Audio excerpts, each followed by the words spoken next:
If you're wondering which PS5 headsets are worth your money, stick around. After we run through each product, I'll give you my personal take. Would I buy it or would I skip it? No fluff, just my honest opinion. Let's get into it. PlayStation Pulse Elite. These bad boys pack planar magnetic drivers that make your game sound like you're actually inside them. But good luck explaining to your wallet why you dropped $150 on headphones that look like they escaped from a sci-fi movie. The wireless charging hanger is pretty slick until you realize you're basically paying extra for a fancy coat rack. And those ball joint ear cups click more than a nervous person with a pen. Would I buy it? Yes. The audio quality is so good it makes other headsets sound like they're talking through a tin can. Logitech G Pro X 2 Lightspeed Wireless. This thing boasts 50 hours of battery life, which is longer than most relationships these days, but the microphone sounds about as impressive as a drive-through speaker from 2003.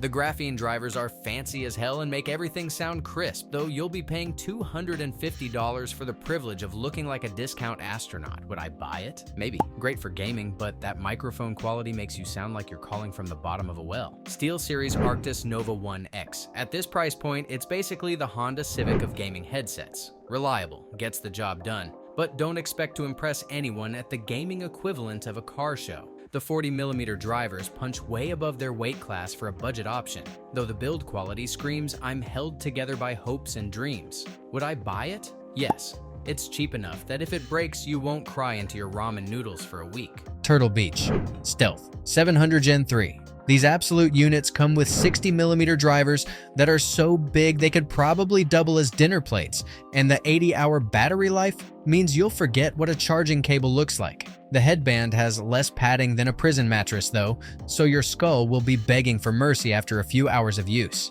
Would I buy it? Maybe. The sound is incredible, but wearing these for extended periods feels like having your head squeezed by a very polite robot. SteelSeries Arctis Nova 5 Wireless. This headset comes with over 100 game-specific presets, because apparently we needed that many ways to make footsteps sound scary, plus 60 hours of battery life that outlasts most gaming addictions. The companion app is slicker than a greased penguin, but you're basically paying extra for software that does what your ears should already be doing. Would I buy it? Yes. The convenience of switching between devices faster than your mood swings makes this worth every penny. Logitech G435 Lightspeed Wireless. This thing weighs less than a bag of chips at 165 grams and sounds surprisingly decent for something that looks like it was designed by a teenager who just discovered neon colors.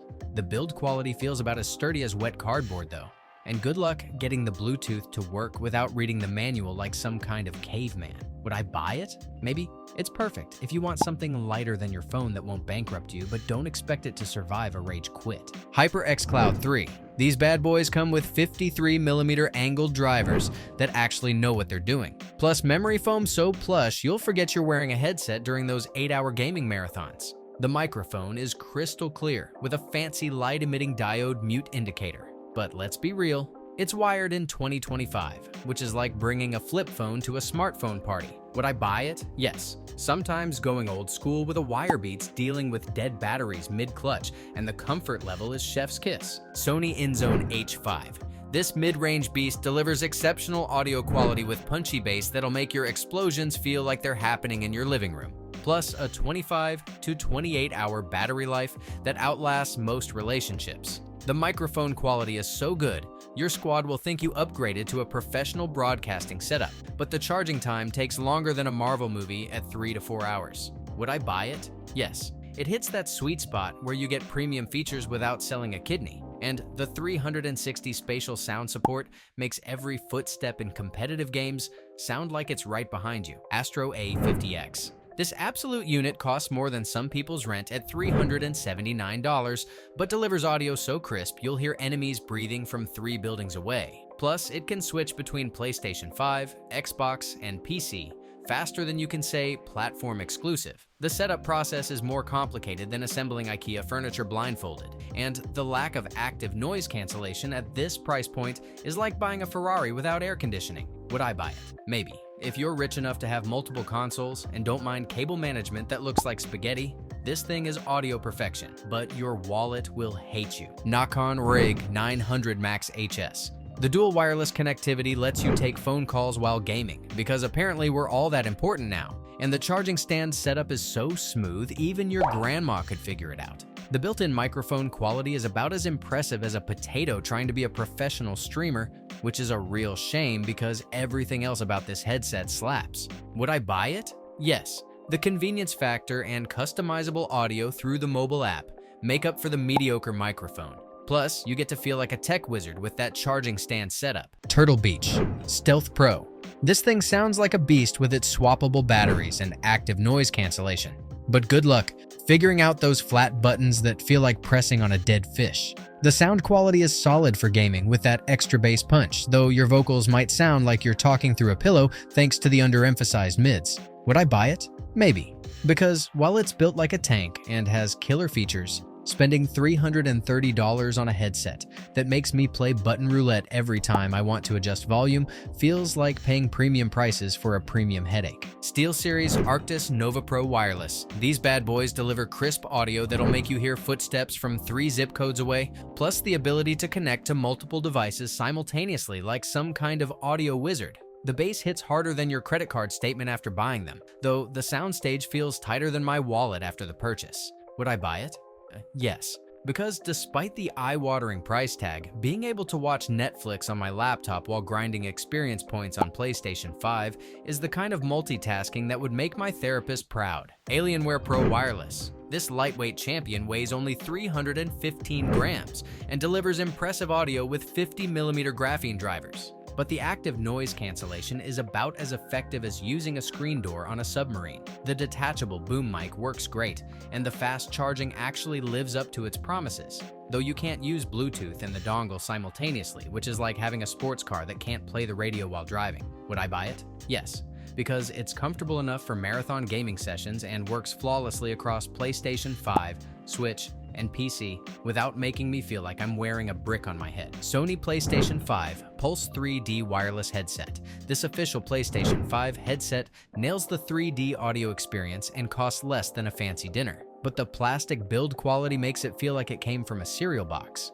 The 12-hour battery life runs out faster than my patience in online lobbies, and the microphone picks up more background noise than a gossip columnist at a celebrity wedding. Would I buy it? Yes. Because at $99, it's the cheapest way to get proper PlayStation 5 3D audio support. And sometimes being the budget option that actually works is better than being the expensive option that disappoints. Audeze Maxwell Wireless. These planar magnetic monsters deliver audiophile-grade sound quality that makes other gaming headsets sound like they're underwater. But they're heavier than my gaming laptop and cost more than some people's rent. The build quality is absolutely bulletproof, and the microphone performance is stellar, though good luck explaining to your significant other why you spent this much on headphones. Would I buy it? Maybe, because while they're objectively the best sounding headset on this list, spending this much money on audio gear requires either serious dedication to sound quality or a complete disregard for financial responsibility. SteelSeries Arctis Nova 7 Wireless. This bad boy delivers over 33 hours of battery life, which is longer than most relationships these days. But the right driver is louder than the left one, making your stereo image more lopsided than a drunk giraffe. The bass is so boosted it'll make Barrett's voice in Final Fantasy VII Rebirth sound like he's talking through a pillow, while the treble dip makes dialogue weaker than my willpower at a donut shop. Would I buy it? Maybe. It's comfy as hell and works everywhere, but that wonky stereo balance would drive me nuts during competitive gaming. Corsair HS80 Max. The memory foam ear cups are so breathable they'll keep your ears cooler than a cucumber in Antarctica. But out of the box on PlayStation 5, this thing sounds flatter than a pancake that got run over by a steamroller. Once you fire up the IQ app and mess with the Sound ID personalization, it transforms from meh to damn, I can hear enemies breathing through walls levels of precision. Would I buy it? Yes. Because any headset that can tell me if someone's camping a floor above me is worth its weight in victory royales. SteelSeries Arctis Gamebuds. These tiny earbuds pack more punch than a caffeinated chihuahua and work flawlessly with PlayStation 5's USB-C dongle in seconds, but they're stuck with basic SBC Bluetooth codec, like it's still 2010. The dynamic range in games like The Witcher 3 will blow your mind harder than finding out Geralt's real hair routine, though the lack of AAC or aptX support is more disappointing than getting coal for Christmas. Would I buy it? Maybe. They're perfect for handheld gaming. but I'd rather have better Bluetooth codecs for the price. Turtle Beach Atlas Air. The open-back design gives you a soundstage wider than my X's definition of just friends. And the floating ear cups are comfy enough to forget you're wearing them, but the mid-treble peak makes sibilance more piercing than a toddler's scream at 3 a.m. The bass is weaker than my gym motivation thanks to that open-back design, so explosions sound about as threatening as a wet fart. Would I buy it? No. I need my explosions to actually feel explosive, not like someone gently tapping on my eardrums. SteelSeries Arctis Nova 5X. This thing pumps out 50 hours of wireless battery life, which is longer than most people's attention spans, and the mobile sonar app finally lets console peasants customize their equalizer without needing a PhD in audio engineering. The retractable microphone is slicker than a greased penguin, but you'll need an adapter for Xbox because apparently universal compatibility is harder than rocket science. Would I buy it? Yes, 50 hours of battery life means I can game longer than it takes for my pizza delivery guy to find my apartment, and that mobile app is a game changer for console users. Thanks for watching. I hope this video helped you pick the PS5 headsets for you. If you have any questions, drop a comment below. Links to all of these products mentioned in this video will be in the description.